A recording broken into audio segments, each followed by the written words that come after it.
Welcome to Web3 and Wisdom, a journey into the heart of Web3, where knowledge is power and wisdom is key. So this is the first episode of hopefully many. Let me start by saying that this podcast has been about 7 years in the making, and not because I've been planning it for that long, but I've been writing notes to myself really since 2015, which was a year before I went full-time in crypto and became a blockchain entrepreneur. So this podcast is basically for all my friends who didn't take the time to dive deep into Web3, who didn't listen to me in 2016 when I told everyone to buy Bitcoin. And it's also for those who are interested in crypto, NFTs, and Web3 technologies, but simply feel overwhelmed with all the information that's out there and you really don't know where to start. And maybe you feel like everyone around you already understands crypto and you don't want to ask questions that make you look clueless. Well, one little secret that I can already tell you now, if you feel like you've missed the train and it's too late, you are wrong. Right now is the perfect time to start.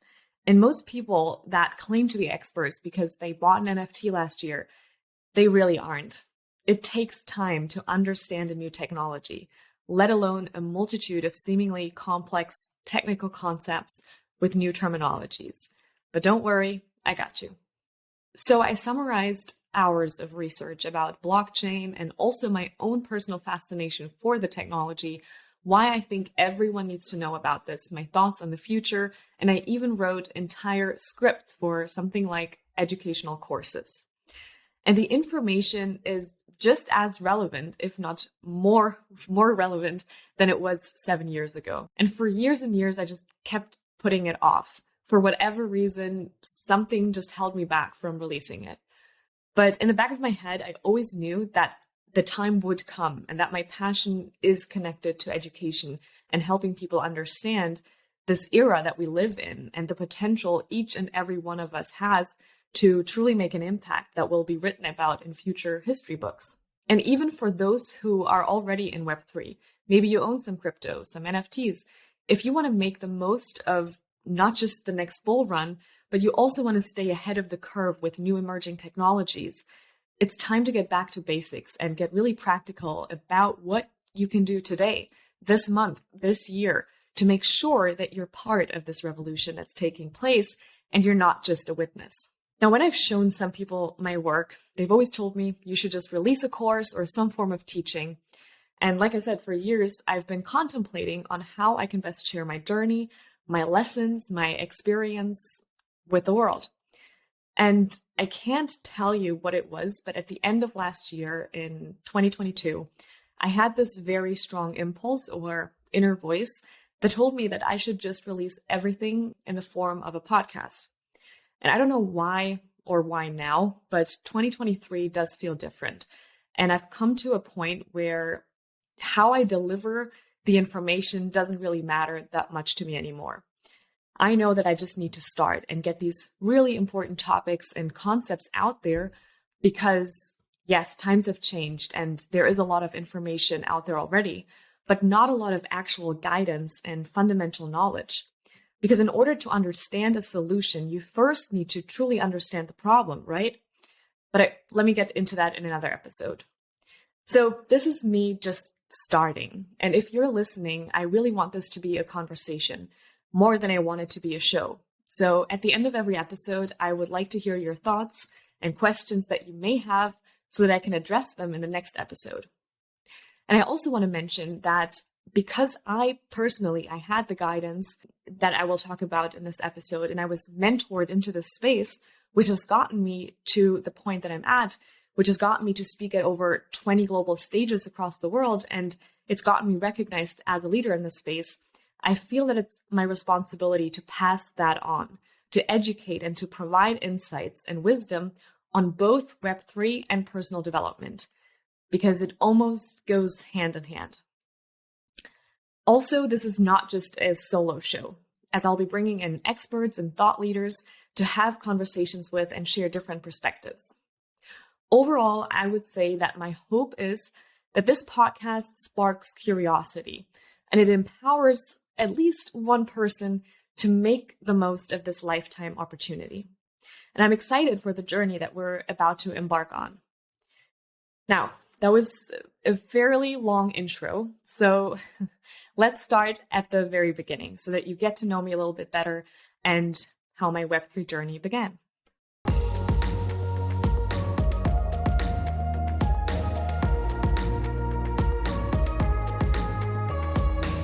So growing up, I remember having been a very awake and curious child.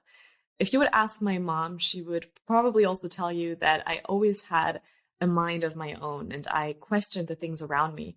I remember asking my teachers, why do I have to learn this? Or what application does that have in the real world?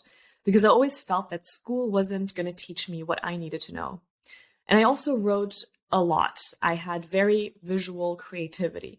And what I mean by that is, it sounds really crazy, but for example, when I was maybe 11, 12 years old, I remember that I told my mom how I was going to live in this mansion with palm trees. And maybe I watched a few too many Disney shows, but I wanted this experience. I wanted to be in an American school.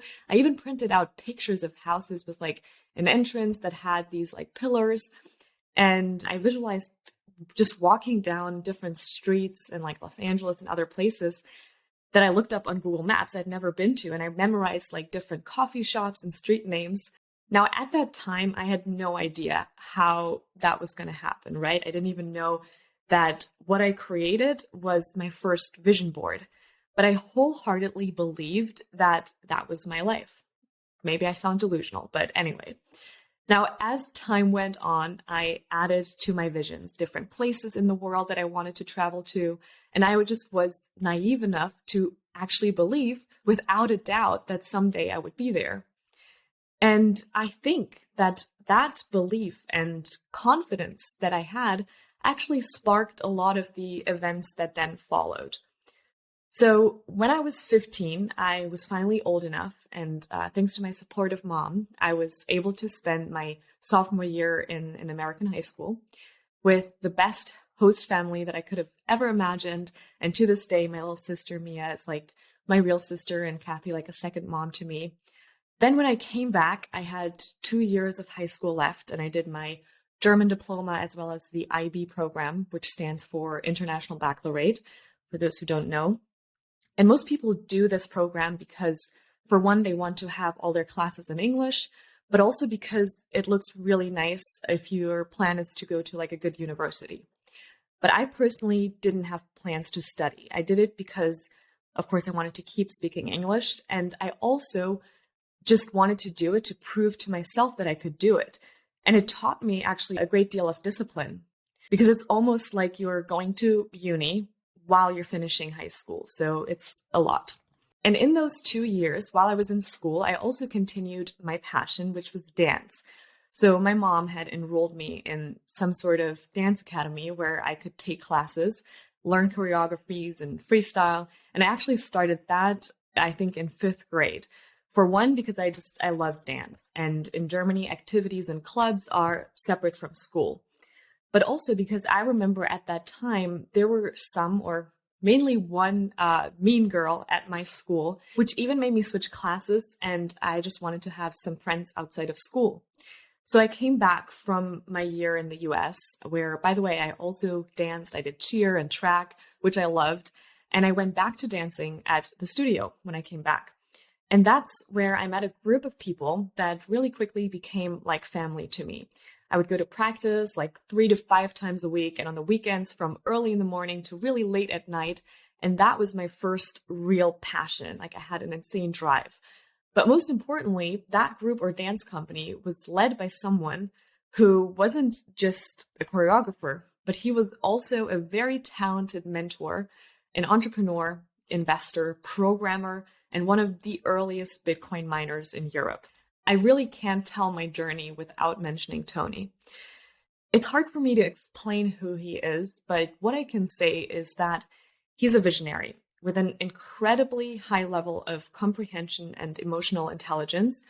And he's gifted in motivating people and recognizing talents in people before they do or would ever do themselves.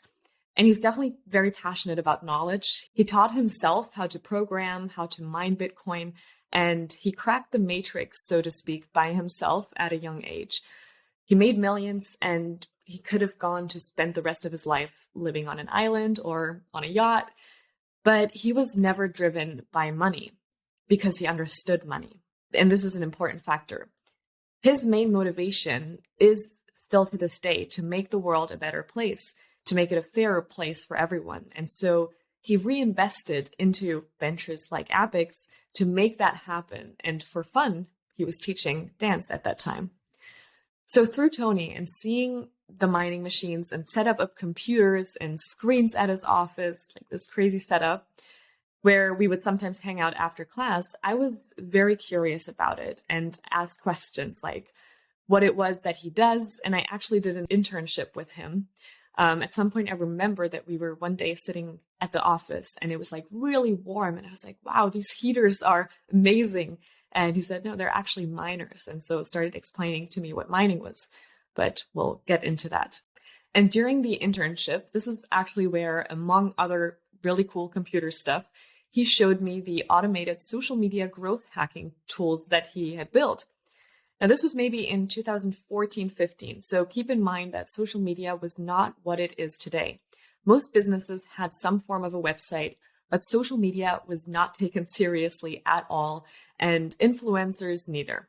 So I saw that what these tools could do and basically grow an account from 0 followers to hundreds and thousands very rapidly and organically.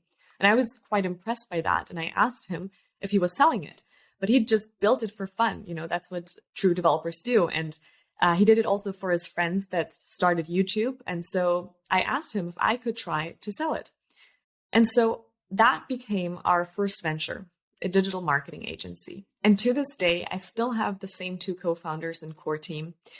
Back then, our focus was on helping businesses and brands get into Web 2, also known as social media.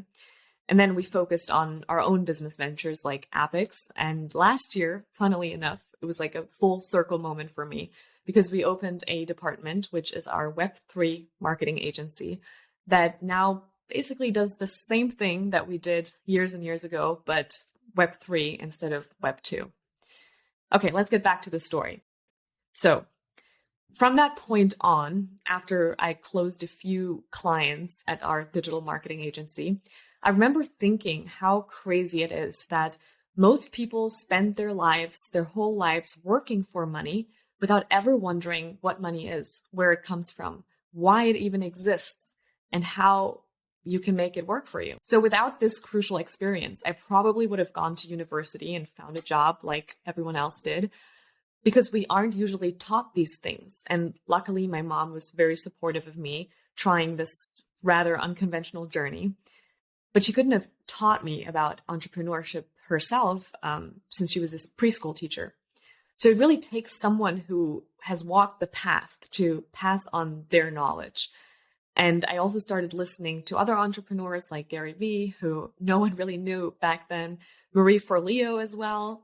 And I was focused on building and growing the marketing agency, while I was also launching my first actual online business. So let me tell you about this. Tony challenged me to launch a business within 1 week. I had to learn how to set up a website, find a product, and do basically everything myself, right? I couldn't outsource. And I came across a video of Justin Bieber on a hoverboard on Facebook. And I remember that it had an insane amount of comments and traction. And it looked really cool. So I did some research and I found out that it was only popular in the US yet. But I also knew that it was quickly going to come to Europe. And so since I didn't have any money, I did a pre-sale. And from the money that I made, I was able to order the hoverboards. And this was the very first time I ever made over 10,000 euros within just a few days with no qualification whatsoever. And that really broke a belief in me. Now, in the end, this was a very short-lived business as like hoverboards started blowing up in the UK and there were new regulations coming in. So I had to refund some customers, unfortunately, and close the site. But it was such a great learning experience and it really gave me a new perspective outside the system because I learned how to use Google properly, how to find a solution, learn a new skill like building a website, and most importantly, how money works. That same year, I also bought my first Bitcoin. Now, I didn't grasp the concept right away. It sounded complex and technical. So unfortunately, I didn't bother to learn everything myself just yet. And I just gave Tony maybe like 100 euros or something from my pocket money to invest in Bitcoin. But I was still very curious and still doing research. I was checking CoinMarketCap regularly and reading white papers.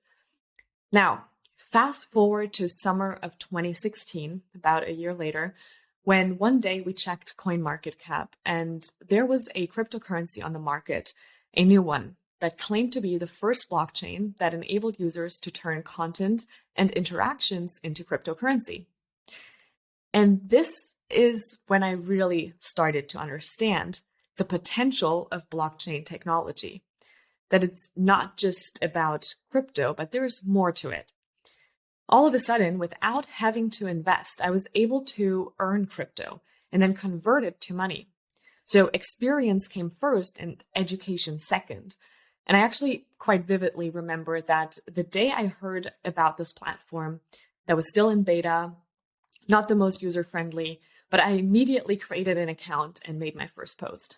And without having built any sort of following whatsoever, because the community was still small and I had some whales, aka people who have a lot of crypto in their wallets, they voted on my posts, on my content.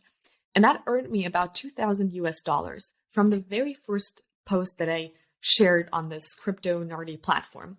And by the end of the year, I went full-time crypto, creating content, investing, blogging on blockchain, and traveling to conferences around the world.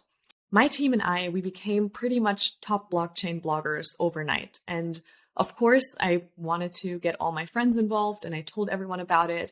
But the platform, like I said, wasn't so user-friendly and attractive, especially to someone who wasn't into crypto at all. So we saw the potential for improvement and began developing our own concept. And our strength and expertise as a marketing agency was branding, design, marketing. And that made us unique because we had the best of both worlds, a fundamental understanding and access to the right technology and the marketing component. But more importantly, we saw the issue with social media platforms firsthand because we were managing several accounts and we saw the unfair distribution of value, the corruption of centralized companies. And so we put together a proposal for a reward-based social media app called APPICS. And I pitched the concept for the first time in Tokyo. I flew out there by myself in 2017. And by the end of the year, we launched our ICO pre-sale, which is basically just a fundraising round before the actual fundraising starts, where you give investors a sweet discount. And during that time, we were in Mauritius, a beautiful island near South Africa. And we were actually there because we read in an article that Mauritius was going to be Ethereum Island. And we thought that that might be where we will set up the company. That didn't happen, but I remember what did happen.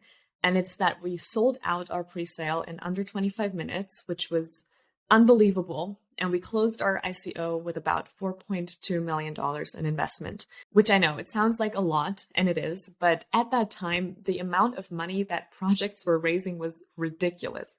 30 million, 50 million, 100 million here and there. But of course, that was a bubble. There was inflated hype and FOMO, fear of missing out, and over 90% of the projects that raised during that time didn't make it. But miraculously, we did. In 2018, we founded the company APPICS in Switzerland, and that's when the real journey started.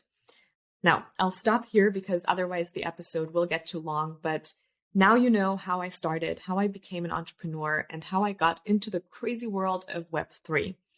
I will do another episode, part 2 of the story, where I can tell you more about APPICS and how we managed to overcome the many challenges that came our way, survived 2 bear markets and all of that. I hope you enjoyed listening. If you made it to the end, I applaud you. It was definitely the most personal and detailed monologue I've done and actually shared. Next week, I have a special interview for you with a Bitcoin OG that you definitely don't want to miss. So make sure that you subscribe to the show, turn on your notifications so that you get notified when it airs, and I will see you in the next episode. Bye for now.